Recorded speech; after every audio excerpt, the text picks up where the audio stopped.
All right, everybody. Welcome to Aloha Friday Live.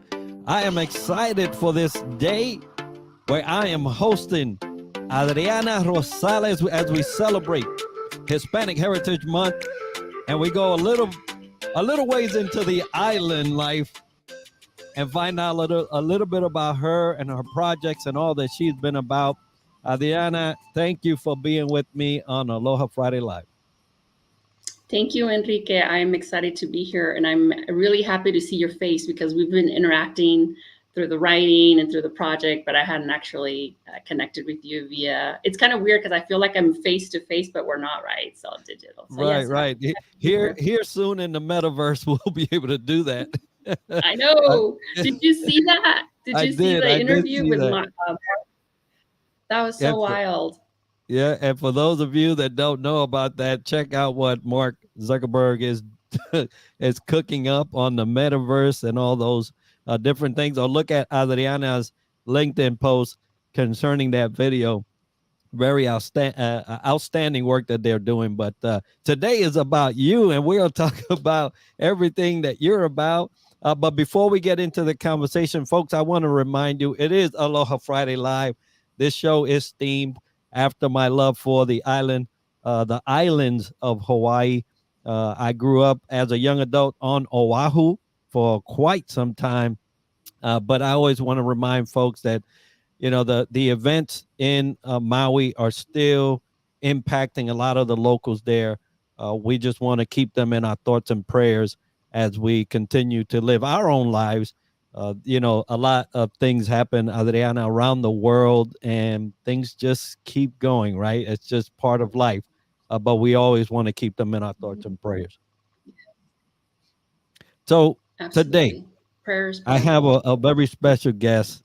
Not only is she a fellow veteran, and we're going to talk about that as well, but she's also an integral part of my family now. That both my wife and I have engaged with her and her publishing company and all the things that she does on her end. I'm so excited to bring Adriana to the show. But tell us a little bit about you. Yes, thank you. So my name is Adriana Rosales. I grew up born and raised in California in the Bay Area, in a little town called Watsonville, California, which is primarily Latinos, field working, and in the Bay Area. I grew up. I'm a child of immigrant parents. My parents moved and migrated to the United States in the late 1960s, and I grew up your typical American kid. And because of life circumstances, my mom at an early age took us back to Mexico, where then I ended up going to school in Mexico, and then years later came back and migrated back again to the United States. And had to learn English and kind of start all over. So it was a tough childhood in the way that I grew up, which made me incredibly resilient. And I went to American schools, struggled with English, struggled with fitting in. And I always say that I had a really tough upbringing because I was meant to do what I'm doing now, which is empower and inspire Latino writers to share their stories, because every story is important. And the rest is history. So that's my upbringing background, if you will. And as you mentioned, after a few years in college, I realized that I was not college bound because of the way that I learn and the way that I love learning information. It's never been a structured way. And so I ended up going into the military, which was the best thing that I think I ever did in my life, because of what I gained in the military and because of the places I got to see and the people I got to meet. And, travel, I think, really shapes a young person's mind. So when I got out so that's a little bit about my background. Outstanding. Now, I know that we both share the military background, both Hispanics, although different areas in the world, right? But both Hispanic background, both military Mhm. background.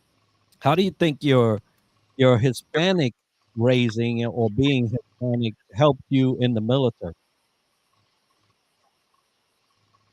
Hmm. Well, my dad, there's six of us in my family. So I come from a really big family. I have like 30, almost 30 uncles and aunts. And I have six sisters. I'm the second oldest. And my dad, he raised us like we were tomboys and raised us in a really harsh environment, which I'm really grateful for. Of course, when you're a kid, you don't like it. But when you get older, you realize that my father really shaped me and all the Latino values. And in our household, we weren't really allowed to speak English. It was uh, always pressed upon us that we needed to speak perfect Spanish and that we needed to be proud of being Mexicanos. And it was a beautiful, beautiful way to grow up. Now, because I wanted to be the typical American kid, I didn't like it. But as I got older, I realized that when I did go into the service, that especially boot camp, right? Boot camp, everybody expects it to be really difficult, and you're going to be yelled at, and you're going to go through all these really hard things. And I thought the whole thing was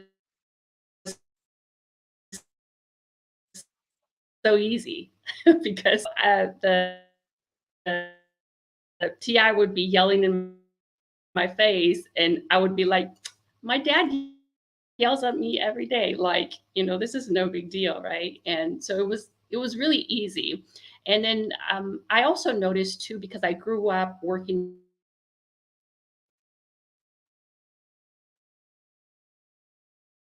in the fields, that that's really hard work. Like that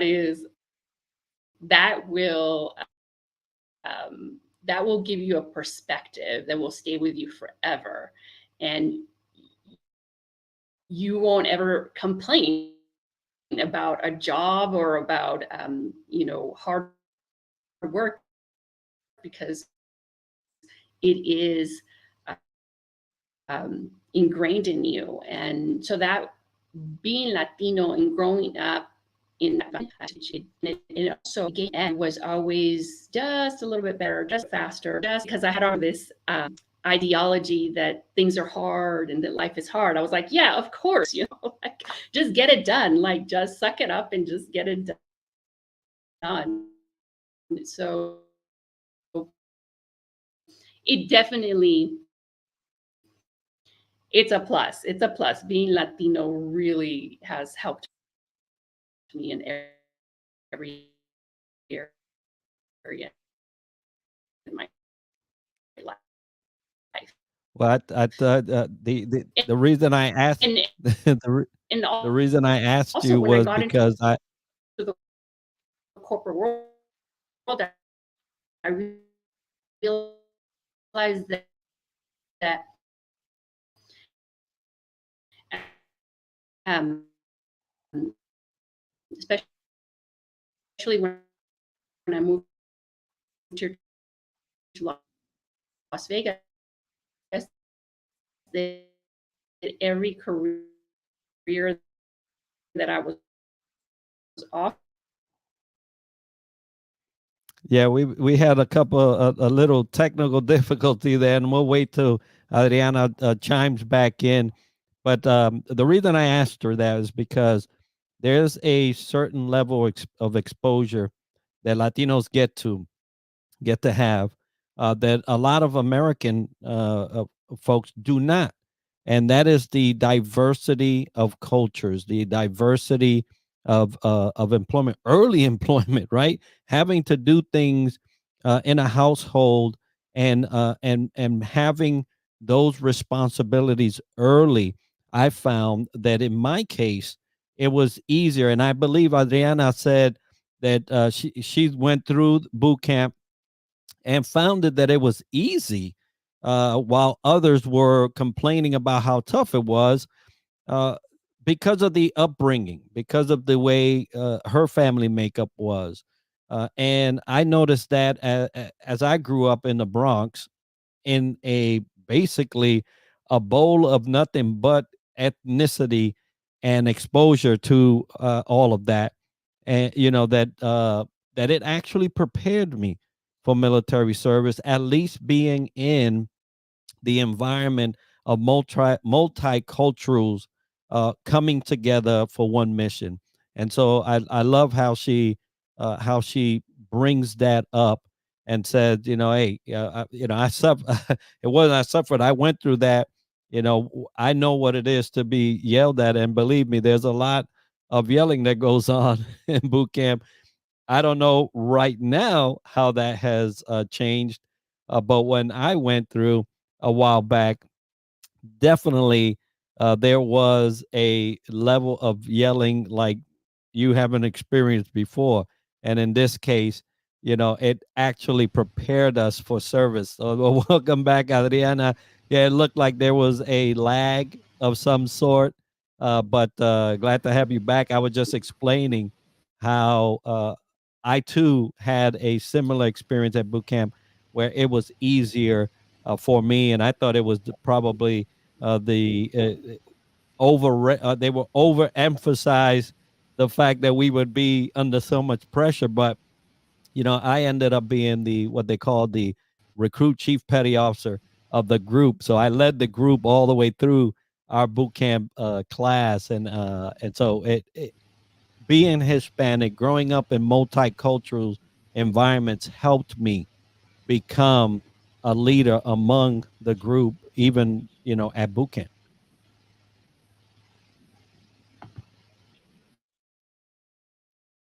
So I don't know if you could hear me on your end,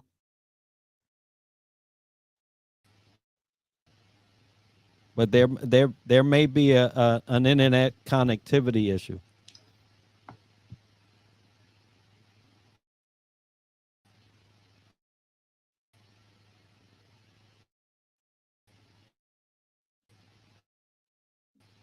Do you hear me on your end?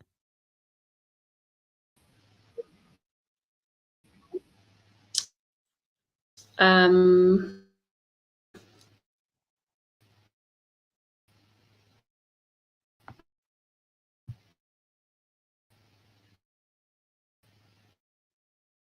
Do you hear me?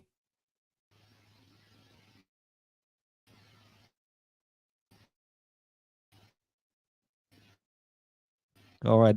I don't know if it's an issue on my end. I don't see any here, but and on the stream it looks like on your end, Adriana, there may be a connectivity issue.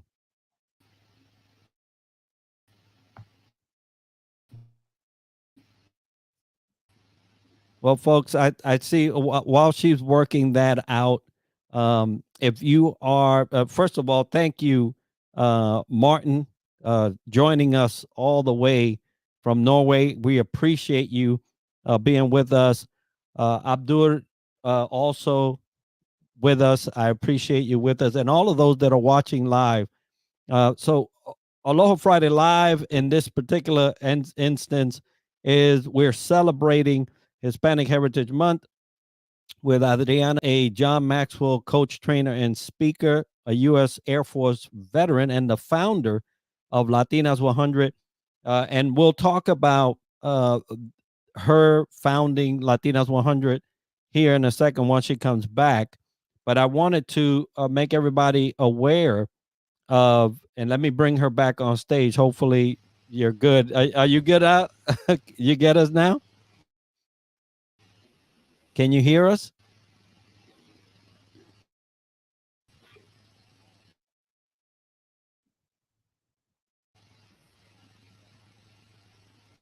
Can you hear us now?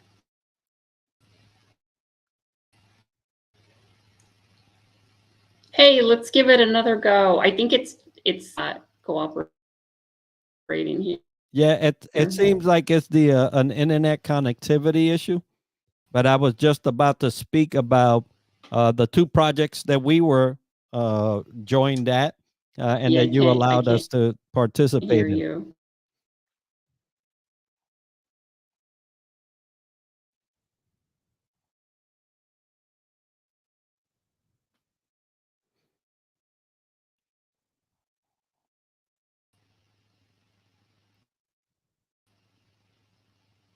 All right, folks. Well, I'm going to press on.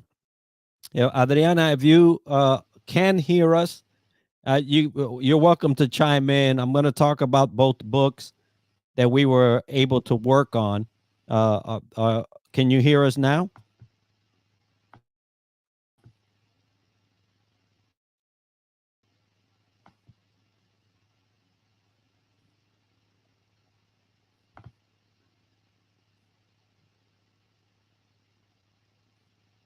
All right. Sometimes the connectivity is lagging some, and this happens every so often in in a live.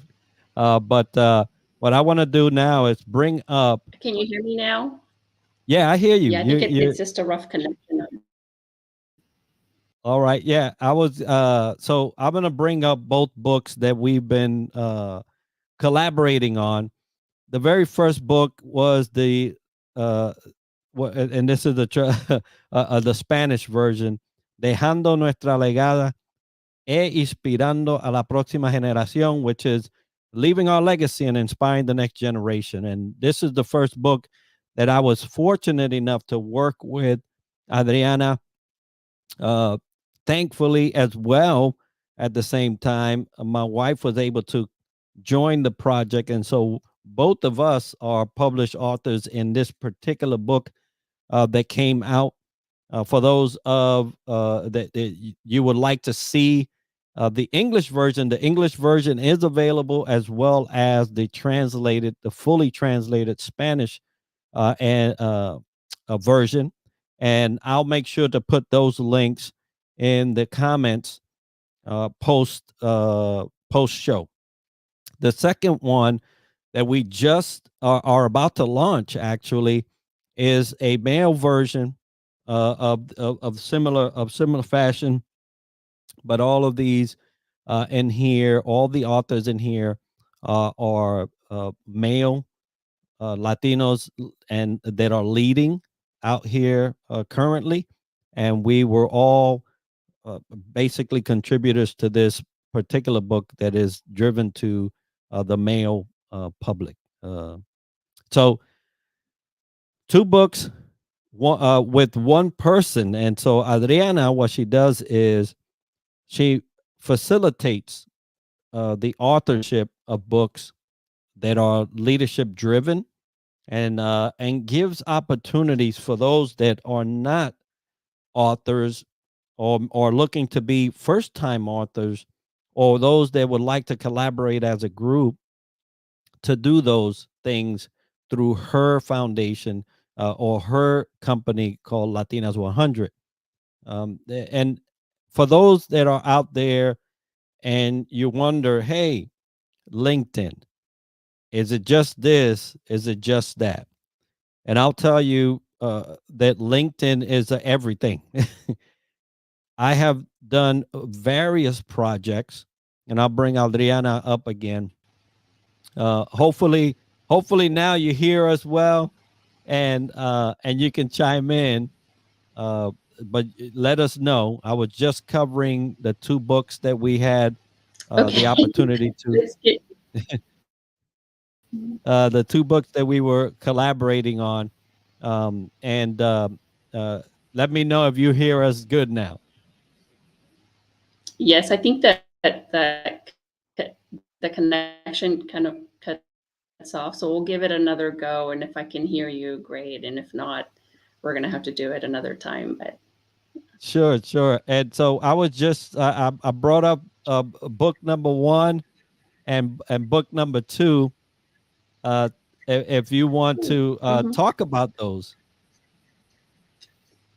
Yeah, absolutely. So, as you know, I love your story. You're one of the winners for the Latinas 100 and Latinos 100.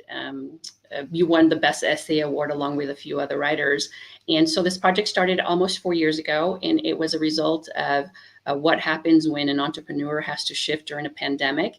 And I shifted my entire company model from doing conferences and a lot of public speaking to going into publishing. Had no idea that this would evolve the way it did. In fact, when we started the Latinas 100 project, it was really in an attempt to help and remove the barrier to entry for Latino writers. And the reason why I wanted to do that was because all of the coaching that I had received up until that point, there was one key element that I had learned, and it was through my leadership coach, John Maxwell. And that was, when all else fails, remind yourself that it's all about contribution. Contribute, contribute, contribute. So when the pandemic hit, I instead of asking myself, how can I make more money, or how can I regain everything that was lost for that entire year? It was, how can I contribute more? And I initially thought I was going to collect all these stories from Latino writers here in the United States. But what happened was, it ended up being this project where it was over 17 different countries, Latinos from all over the world. It's way bigger than I ever would have imagined. And it's just a key testament, or a testament to the fact that a lot of times we think that we're going to go a certain direction, but God has his hands on everything. So I've just been really blessed with participating in all of it, and being part of it, and initiating the idea, but really it's taken on a life of its own. And so this is how you and I met, and of course your lovely wife, who has a wonderful story as well. And so here we are, 4 volumes. We're going into our 4th volume, 3 books later, 4 books later, because now we have the men's version as well.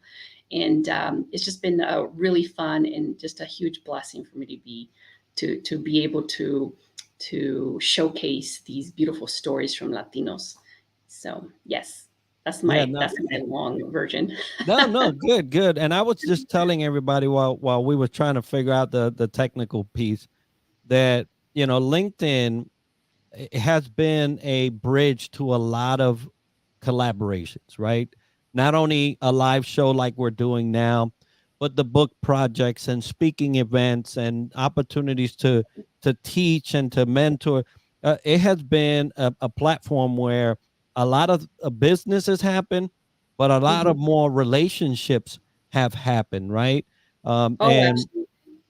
and Oh and yeah, it's been amazing. I'm always so wowed by the power of LinkedIn, and the power of my ability to connect so easily. I didn't think, because I'm more of a one-on-one, in person. I like to do coffee, and I like to get to know the person, and I like to see people's faces like in the real world.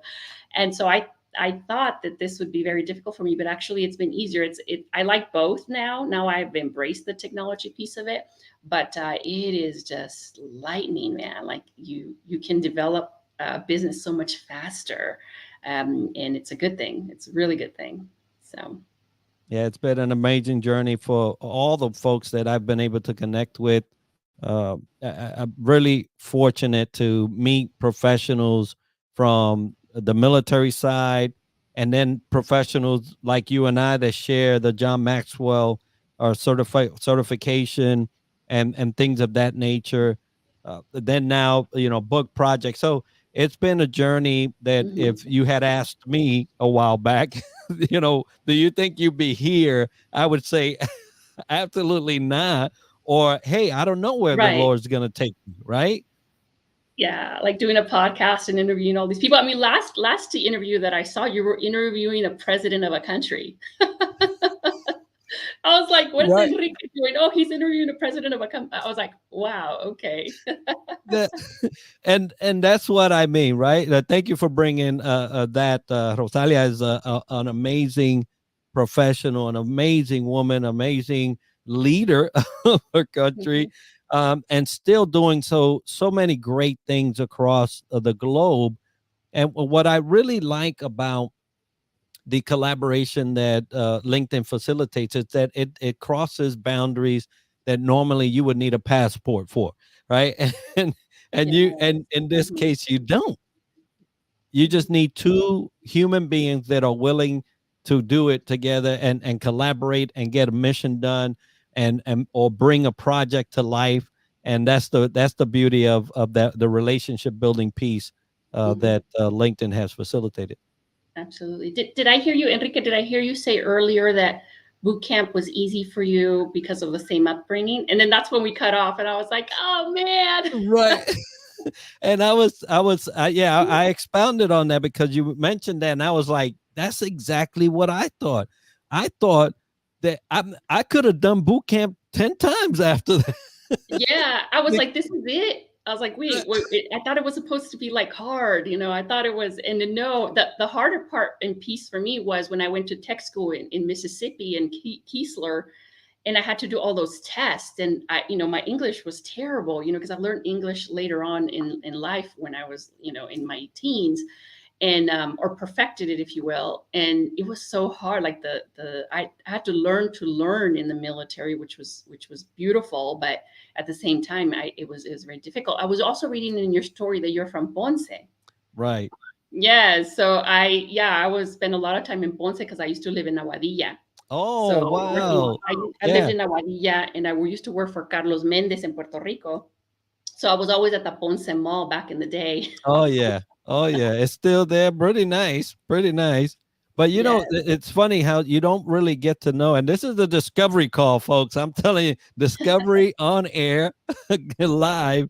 So my tech school was at Chanute Air Force Base, but then when Chanute closed down, our tech school moved to Keesler. So I spent a lot of Oh, time on oh. Keesler.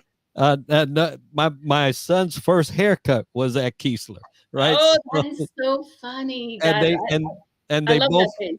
yeah, they both were born on Keesler Air Force Base. No way. Oh, this is crazy. Yeah, I love that base. Yes, I have a lot of good memories there and playing a lot of pool in the Oh pool yeah. in the pool house, right? So yes, I love my military career. It was just the biggest blessing for me because when I got out of the service, I really believed that I could do anything that I wanted. I had so much confidence. I had done so many cool things in the military. I ended up working in Space Command alongside Lockheed Martin and NASA. And at the time, I was stationed at a Navy base. I don't know if you know this, but in Moffett Field, off of in Often Mountain Field. View, California. Hmm. It was a Navy, out of all places, an Air Force girl in a Navy base, which is not typical. And the project that I was working on was in Space Command. This is before Hmm. Space Force or whatnot. And imagine I was a young 19-year-old kid working with like Lockheed Martin engineers and looking and having access to like NASA projects. And like it was amazing. And then I got to travel to really cool parts of the world. I got to live in Panama and visit a lot of Asia. And it was amazing. So you can imagine when I got out, I was like, I could, you know, what I could do whatever I wanted. And sure enough, I did. Ended up working in a marketing George P. Johnson company in what at the time one of the most prestigious trade show marketing firms in the country. And they hired me. I had no business being in that company, but it's like they hired me because they saw the confidence and the fact that Right. hey, this girl is gonna put in the time and has the work ethic, and I loved it. And then I ended up in Puerto Rico working for this mayor in as a marketing director, and the rest is history. I've just had a wonderful career in the corporate world, but also building and shaping my own company, learning about business. I've always been an entrepreneur from a very young age, and so here I am publishing books, which is a beautiful thing for the Latino the Latino community out of all communities, right? It So is. It is. And Tommy comes. He says, "Hey, y'all talk about Mississippi. Yes, we are. Biloxi, Mississippi, yeah. Pass Road. Everybody know Pass Road if they ever been to Keesler, and all that great 90 Highway 90 there in the southern portion of Biloxi. But yes, I spent a lot of time Biloxi, Gulfport, Bay St. Louis, at Stennis. So I was back and forth in that area for a good Mhm. six years for us. But Oh no. but you mentioned the experience from the marketing piece, working for in Puerto Rico, which is wonderful that you was able to do that, and how that bridged into this now venture of yours on the publishing side. So, what got you interested in authorship? Number one, and then later to get to the point where you say, you know what, this is for more than just me. Yeah, so A lot of it has to do with the fact that I've always been a true believer in personal and professional development, and I've always spent a good majority of my income in investing in coaches and mentors and people that can teach me. And the key reason for that was because I knew growing up that I was at a disadvantage. It was made very clear to me that because I was Latina and I was a woman, and then the way that my dad raised us, it was like, oh man, this is going to be tough for me. And doors would be shut for me because at a very young age, believe it or not, I could see this very a huge difference between how I was growing up and the typical American kid. And so I knew as I grew older that the investment would not be in material things, but it would be in my brain. Like I needed to educate myself, and then of course making that decision to go into the military was a great decision, and it helped me. So to answer your question, how did I bridge the my understanding? Am I answering the question? How did I bridge my corporate career into doing publishing? Was that um, when when I wrote my first book, I was writing the book because I was really upset about what I saw in the corporate world, and I saw that the leader, well, a leader, because for the most part in my corporate career, I had wonderful leaders that led me, and I learned a lot from them. But this is one particular individual, and I was upset about how things were being done. It's funny now that I think about it, but this is the reason why I wrote my first book, The Corporate Code, because I was going to prove a point that there could be a better style of leadership. And I ended up writing the book, which took me 4 years. And initially, I wrote the first version of it, and my editor's like, you sound really upset. You sound really angry. And I was like, oh, well, I'm not going to write an angry book. So I threw that manuscript away. And then I started again. That took me another year. And then so I sent it back to the editor, and the editor's like, you sound really bitter about this whole corporate experience. And I was like, well, I don't want to, yes, I'm bitter because you said that I was angry in the first version. So I threw that away too. And so I started again on the third year. And 4 years later, I had this book, which really wasn't about this experience about what I learned in the corporate world, but it was about the best leadership styles that I had experienced, and how the corporate leaders within that I had experienced in the corporations that I worked for really taught me a lot more than just about work, or the company or the product, but they taught me about life. And it was just a beautiful, beautiful experience to have taken that long to write a book, but then also to grow when you write a book, because it's a funny thing. When you write a book, you do grow with it, and you think you start with an idea, but when you end the book, you realize that it's something completely different, and then your heart in a lot of ways has blossomed, and you've gained wisdom, at least a little tinge of wisdom, right?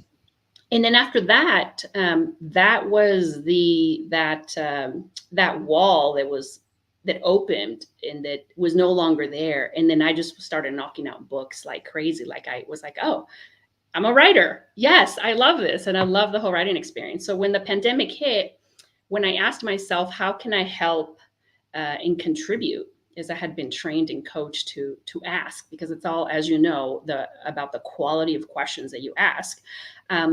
I said, well, I love the publishing. I love the writing. I understand how the publishing world works because of my own process and experience.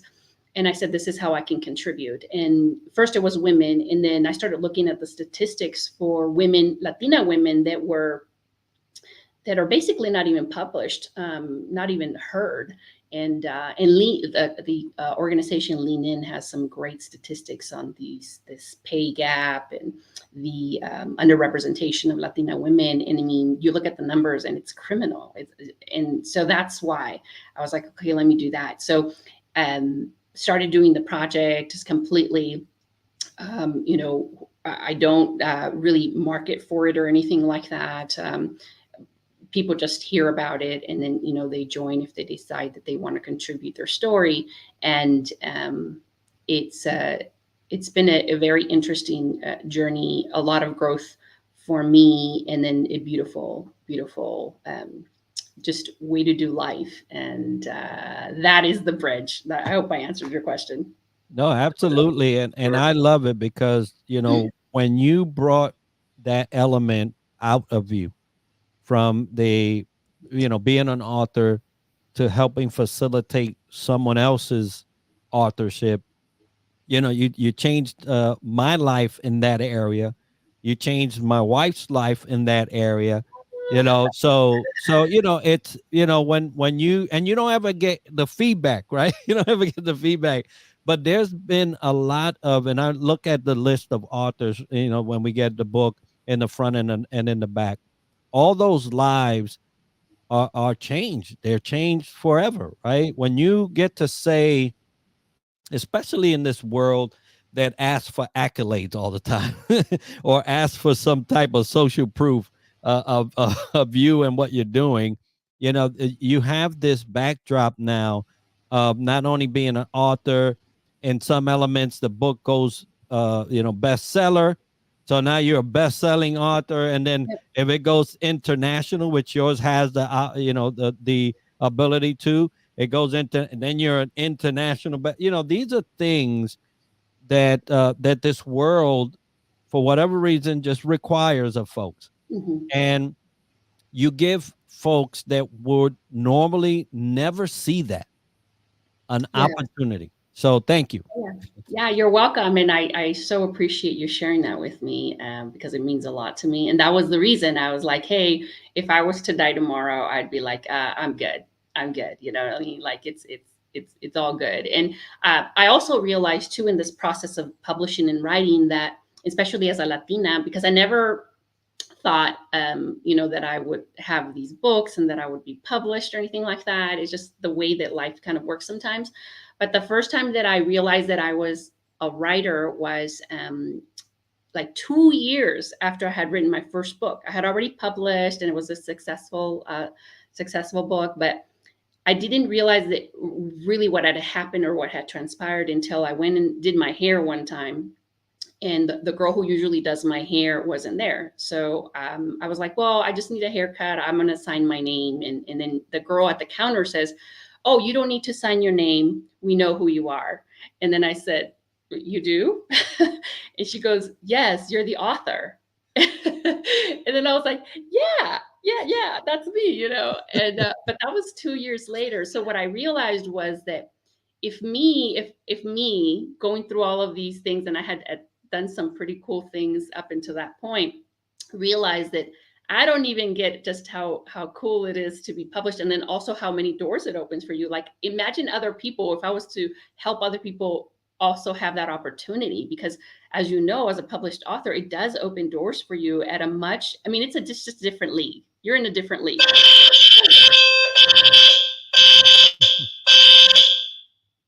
think that's the fire department. Well, I tell you that in live streaming, you cannot make stuff up. Well, I want to thank all those that are joining us, Tommy, Dimitri, Martin, and all those that are joining us both on LinkedIn, Facebook, and YouTube. So thank you for joining us today. We were just discussing the opportunities, the great opportunities that have been brought to folks through these projects, these book projects that Adriana has spearheaded, right? Um, and I tell you, it's amazing. Hey, Mark, how you doing, brother? Nice to see you on here. Showtime. That's right. But she's facilitated so many new authors through her generosity, through her taking her own experience as an author into now a publisher, and has changed lives. Right? There's a lot of things that a lot of people aspire to, but just don't have the framework or the resources at the time in order to do that. And she's facilitating this for, in this case, Hispanics. She started with Hispanic women because they were underrepresented, and now has even merged into facilitating that for Hispanic males. And it's such a blessing to see. And I'll put those things back up, these books. So the first book was this one, It was a combination of females and males, which was a great project and has done well so far. And then the next book coming up here in a week or so is this one, specifically targeting male writers. And she mentioned this, but it was kind of forgot about it. Really, was the fact that after I got my submission in, then I get this I guess this message that said, "Hey, congratulations, you won a best essay in the book." And I was like, I didn't even know that was a thing, but wow. So on top of that opportunity to be an author, then having your writing have an accolade like that was such a blessing. And good to see you too, Tommy. I see you there. Love my Mississippi brother. I tell you. But as she is fixing that, I don't know if she'll be back or not. If that was a fire alarm.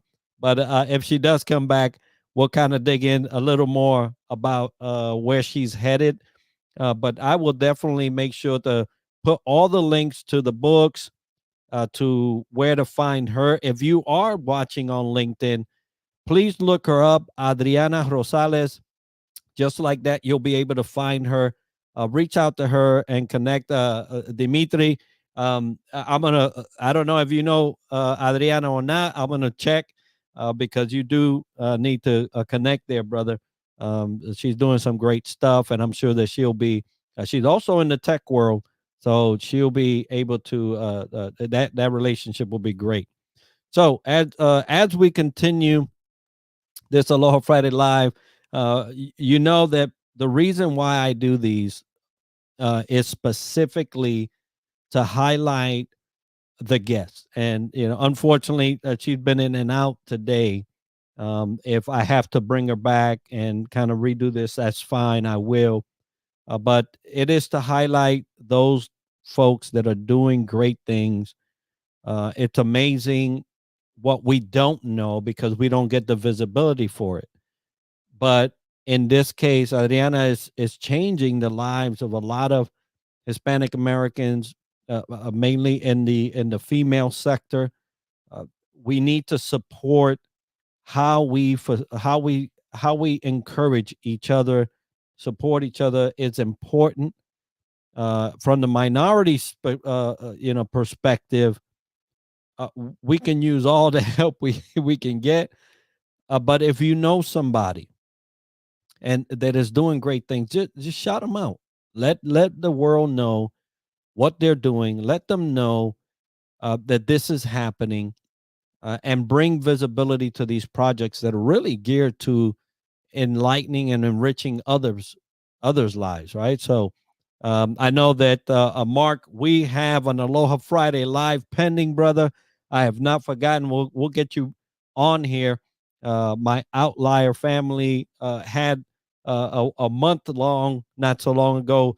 Mark was due to speak on this platform, but I had a death in the family and had to pivot that for a little bit. But Mark, we'll get you on here, brother. Don't worry about that. We'll arrange for that. All right, folks. Unless she comes back here in the next 5 minutes, uh, being that she was the center of this live, I'll bid farewell. All right, yeah, yeah. Thanks, brother. I appreciate it. Yeah, for sure. We'll get you on here to talk about all the things that you're doing. But I want to remind everybody, it is Aloha Friday. We're coming into a weekend here. Please be safe in all of your activities out there. This is kind of like the senior list in me. Please be safe. We want to see you continue to live and flourish. Be mindful of your surroundings, and also if you can help somebody out this weekend, let them know. Let them know that you can help them out. Reach out to people. We're here today and gone tomorrow, and we just never know when it is the last time, right? And so, if you are able to do good, go ahead and do it. That's my encouragement to you. as we go into this weekend. It looks like Adriana won't be back, but I'll arrange for her to get back in here and have another go at this. If you're looking to be published now, I'll let you know this. If you're looking to be published, you want to be a first-time author, reach out to Adriana. You never know what project she has going on, and she may be able to fit you in there. It is a wonderful process that that I just can't thank her enough for. Right? She's now published me twice, two different books, and it's been amazing. Yes, Tommy, that's right. Everybody be blessed. So as we put an end to this Aloha Friday Live, I want to remind everybody that we are on the hunt to finally get to 500 on our YouTube channel. So if you can, get on YouTube. If you're on YouTube at DTLW Podcast, the live stream is played on there. But we, I believe, are 7 subscribers shy of 500. We're trying to get there. At that point, when we get to 500, we will be offering up for the last 100 subscribers a selection of one recipient of an autographed leadership book. They will receive it free as we make that selection. But we have to get to the milestone first. So we need about 7 more subscribers to the channel to get us to that. We would appreciate your help in that regard. Another place that we are streaming live on is Parade Deck, and you can follow me there at the link that you see scrolling at the bottom. If you go to paradedeck.com/follow/731, you'll find my actual agenda there and all of my live streams that have been there, and you can follow me there. Folks, it's been a blessing to be with you today. Bring Adriana, and I'll bring her back for another session, but it's been nice to have this opportunity to bring her to you. Aloha Friday, everybody. Keep each other in mind, keep each other safe, and we'll see you next week for another Aloha Friday Live. God bless you all.